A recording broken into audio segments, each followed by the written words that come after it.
speech. Good morning, everyone. Are we excited here? Yes?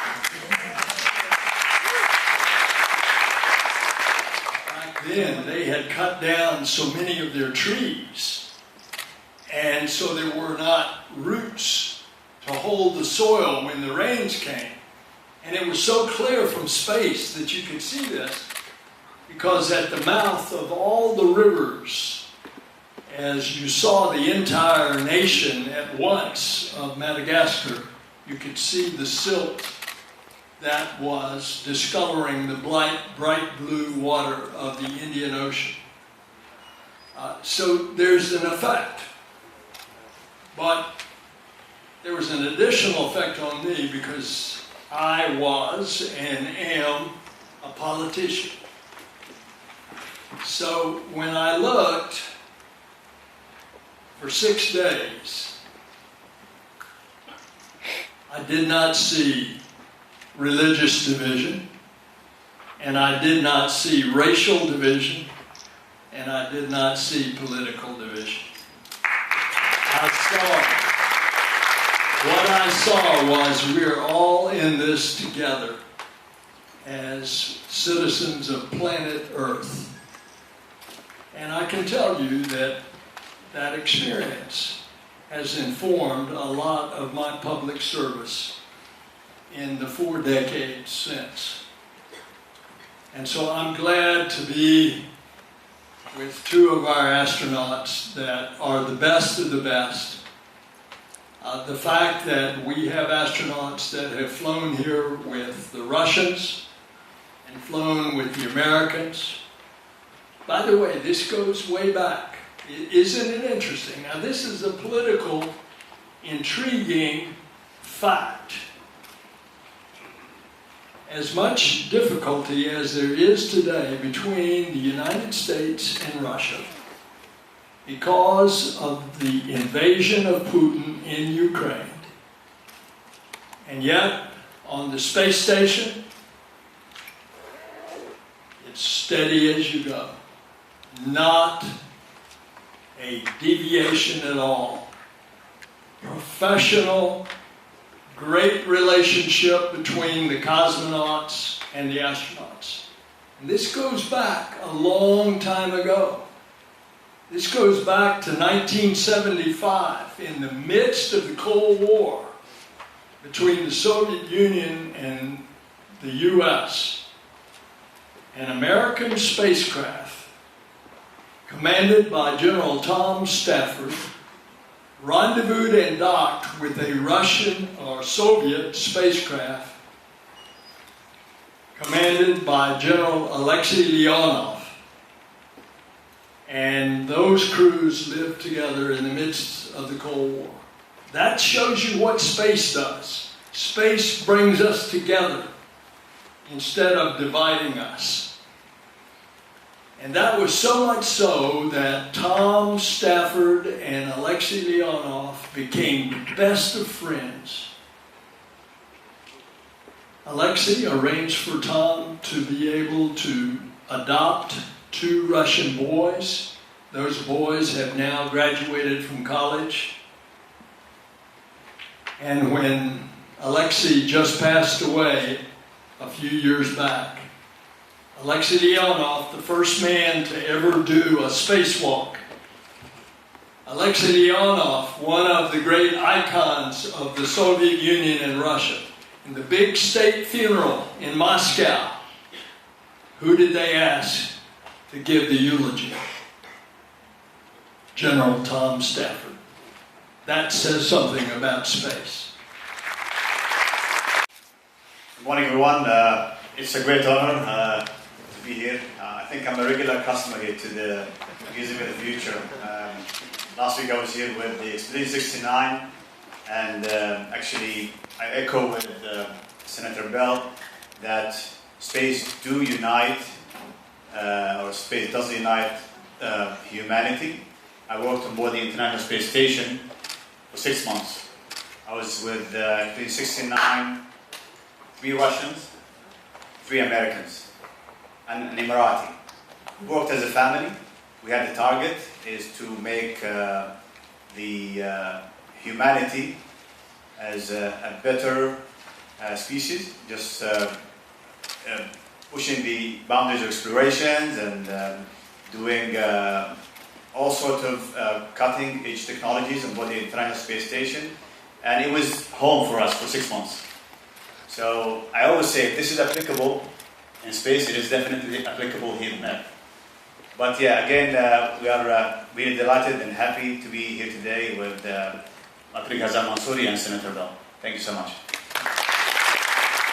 And Sultan, such an honor to see you here in UAE and to host you for the next couple of days. As you said, space unites us all. We can see that every day. We can see that during our training, during our missions, and the view of Earth from there, as you mentioned, it is mesmerizing. It is something that you just want to watch and keep watching, just floating over different continents and realizing there's no border, as you mentioned. There is no divisions between us. We came together for this purpose, to fly to space and to represent the whole humanity. And this is something that we need to work on as far as we can go. We saw the picture of our friends in the 70s from UAE, from Apollo Soyuz, here visiting our leaders back then, Sheikh Zayed bin Sultan, may his soul rest in peace, explaining to him about human space flight. And at that time, we just starting our country. Imagine that we are just starting building roads and schools and factories, and always I reflect to that picture because somehow that visit sparked on us this path, this dream. That ought to be speaking to the conference. Because they've seen the planet and they know what are the risks to the planet by virtue of seeing it. When you look at the rim of the Earth, there's a bright blue band, and when you look further, you see a thin film, and that's our atmosphere, and that is what sustains life on all this planet, that thin film. And that's what makes our planet unique. It's up to us to preserve it. I might say that one of the missions of NASA is we are looking out in the cosmos. We're looking for life. That's why we're digging on Mars right now. We've got about 60 titanium tubes about the size of a cigar that are now sealed. We'll eventually go back and pick them up from that dry lake bed where a river came down into the lake bed. We want to see, is there any evidence that there was life there? But the James Webb Space Telescope, it is looking out into the far reaches of the universe, back in time, and the universe is 13.8 billion years old. We have captured life with light with that telescope in the formation of the first galaxies 13.5 billion years ago. Now think about how big that is, how far that is. Light travels at 186,000 miles per second. And that light that we have now captured has been traveling for 13.5 billion years. Absolutely. So we orbited the globe at an altitude of 400 kilometers. And as Senator Bell mentioned, we're only protected by a thin layer of atmosphere. It's around 100 kilometers, and even that, only the bottom third of that atmosphere is where we live, we can breathe, and we do all sorts of crazy stuff. And I was there when we had some really crazy atmosphere happening. We saw fires all over Europe, in Turkey. We saw fires in Canada. And we see huge environmental activities like huge sandstorms. So a huge sandstorm crossing the Red Sea, going from Saudi Arabia to Africa. And when you see all of these activities happening in that very thin layer of atmosphere, you definitely think that our planet is vulnerable and it's fragile. And once I heard a very ambitious plan about thermal engineering plans to do on Mars.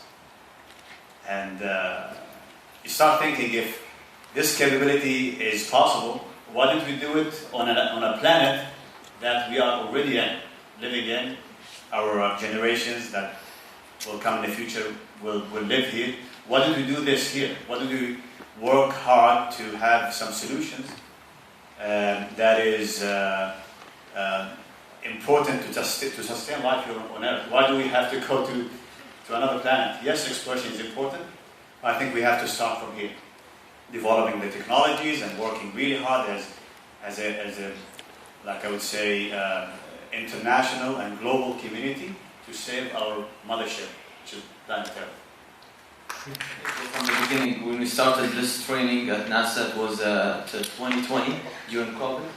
I would say at that time it was challenging for us to fly there because of the restriction happening all around the world. So we felt from the beginning that we are around our families. All of a sudden, a minute or so before your flight, they scrub the launch. How was the stress level at that time? Well, personally, I enjoyed one more day at like the sunny beach on California, Florida. That was fine. More time with the family. But many astronauts just say you don't feel that you're launching until you're actually feeling the vibration and launch. So to us, having a scrub was expected, and we do train for that as well. And yes, it's not comfortable because you have to wait for maybe a couple of hours until they offload the fuel, and then the closeout team will come back, and then they'll take you out. So it's not comfortable, but we are glad that that decision happened, because the safety of the crew, as Senator Bell mentioned, that we shouldn't take things for granted. I think there was a better communication that the vehicle was not ready to launch that day. But even if it was seconds, that is totally accepted. We were scrubbed like 2 minutes away from the launch because we had good communication. The vehicle was not ready for launch. If we did launch that day, we will have an equal ignition of the engines, and it might be a catastrophe. But we do trust the teams, we do trust the vehicle, and risk definitely there. If there's a problem, we have the means to escape, but we didn't have to go through that. The decision was taken to scrub. We went back, we had a quick debrief with SpaceX personnel, and they told us what's going on. As a team, yes, a delay of 1 or 2 days is not a big issue.